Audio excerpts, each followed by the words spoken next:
प्रिय विद्यार्थियों, प्रस्तुत वीडियो में हम निरुक्त के प्रथम अध्याय के षष्ठम पाद के अंतर्गत आचार्य यास्क के द्वारा निघंटु और वेदांगों का प्रवर्तन किस कारण से हुआ, इस संदर्भ में प्रकाश डालेंगे। आचार्य यास्क जो हैं, उनका कहना है कि जो निघंटु और वेदांग हैं, उनका प्रवर्तन या प्रकाशन किस प्रकार से हुआ। तो कह रहे हैं, साक्षात्कृत धर्माणः ऋषियो बभूवु। आचार्य यास्क कह रहे हैं कि धर्म तत्व का साक्षात अनुभव करने वाले ऋषिगण हुए। अर्थात प्राचीन काल में या प्रारंभ में धर्म तत्व का साक्षात्कार करने वाले या साक्षात अनुभव करने वाले ऋषिगण उत्पन्न हुए थे।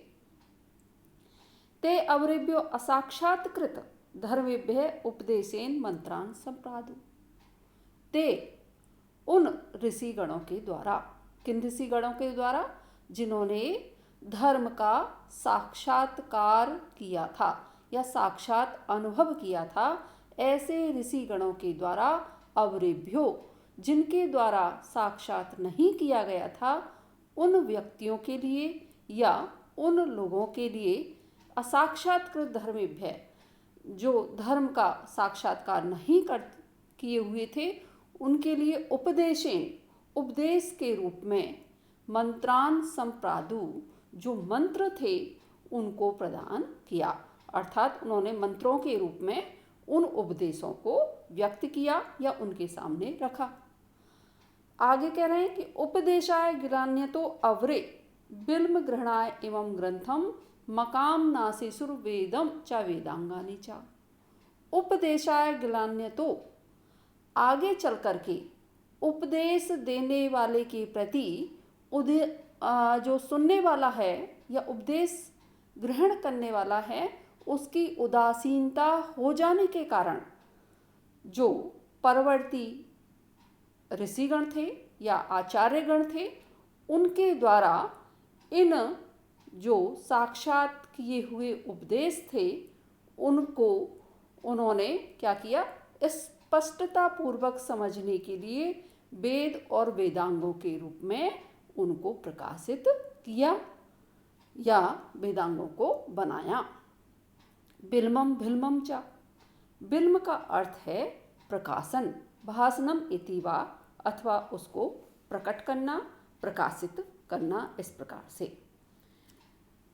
यास्क के कहने का अभिप्राय यह है कि अत्यंत प्राचीन काल में होने वाले जो ऋषिगण थे, जिन्होंने धर्म तत्व या वेदों का स्वतः साक्षात्कार किया था, ऐसे उनके सामने वेद स्वतः आविर्भूत हो गए थे, किंतु बाद में होने वाले ऋषियों को वैदिक ज्ञान इस प्रकार स्वतः नहीं हुआ था।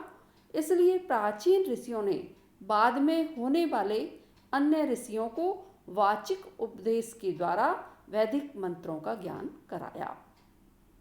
ये अवर या बाद में उत्पन्न ऋषि जो प्रतिपद का उच्चारण करके उपदेश के द्वारा वेदों को बढ़ा रहे थे या वेदों को पढ़ा रहे थे, इस का पाठ कराते हुए उन्होंने अनुभव किया कि जो लोग हैं या व्यक्ति जो हैं, वे वेदों को उतनी सुगमता पूर्वक या मतलब वेद का अध्ययन कराने वाले के अध्येता के प्रति उदासीन हो रहे हैं। तो उन्होंने वेदों को सुविधापूर्वक और सुगमतापूर्वक ग्रहण करने के लिए निघंटु का संकलन किया। साथ ही मौखिक परंपरा से चले आते हुए वेदों को लिपिबद्ध किया और उनमें अध्ययन की सरलता को ध्यान में रख करके विभिन्न जो वेदांग हैं, उनका प्रणयन किया था। अब वेदांग से तात्पर्य वैदिक जो वाङ्मय है, वाङ्मय की जो उन मूलभूत ज्ञान धाराओं में से एक है, जिनका उद्देश्य वेदों की विविध मुखी अध्ययन दृष्टि के कारण हुआ था। यानी वेदांग जो हैं, वे वेद का अध्ययन करने में क्या हैं? सहायक हैं।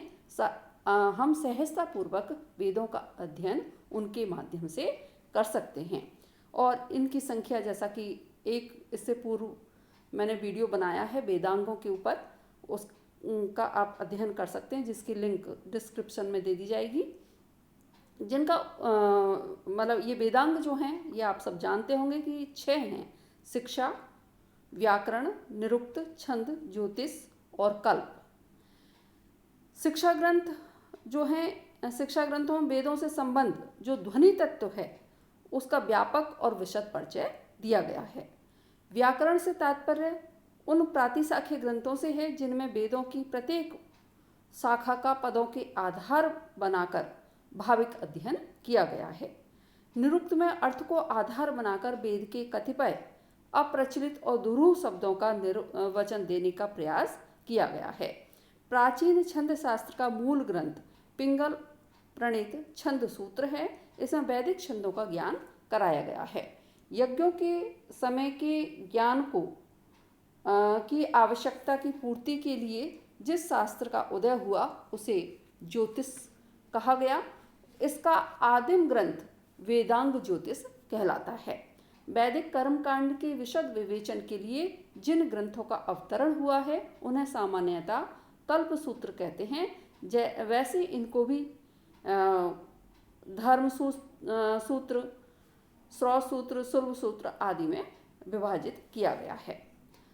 आगे इसमें शब्द आया बच्चों बिल्म। व्यास ने जो बिल्म शब्द है उसका दूसरा पर्यायवाची शब्द क्या दिया? भिल्म के रूप में शब्द दिया। निर्वचन और भाषण के रूप में अर्थ निर्वचन देने का प्रयास उनके द्वारा किया गया है। स्पष्ट है कि बिल्म या भिल्म शब्द का अर्थ भाषण, प्रकाशन या स्पष्टीकरण है।